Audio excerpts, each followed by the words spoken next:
சில சமயம் நாம் தெய்வத்துக்கிட்ட பிரார்த்தனை பண்ணுவோம், அந்த பிரார்த்தனை நடக்காமல் போயிடும்.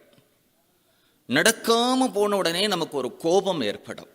இந்த தெய்வத்துக்கு கருணையே இல்லை, இல்லைன்னா நாம பிரார்த்தனை பண்ணுறதெல்லாம் அந்த தெய்வத்தினுடைய காதில் விழறதா விழலையா, இல்லை நமக்கு தான் அத்தகைய பக்தி இல்லையா, இப்படியெல்லாம் நமக்கு தோணும் இல்லையா?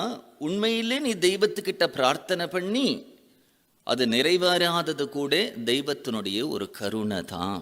ஏன் அப்படின்னுட்டா, உனக்கு எது சரி எது தப்புங்கிறது உனக்கு தெரியாது இல்லையா? உனக்கு இன்றைய சூழ்நிலை தான் தெரியறதே தவிர நாளைக்கு என்ன நடக்க போகிறதுன்னு தெரியாது. ஒரு கதை ஒன்று சொல்லுவா. ஒரு ராஜா இருந்தான்.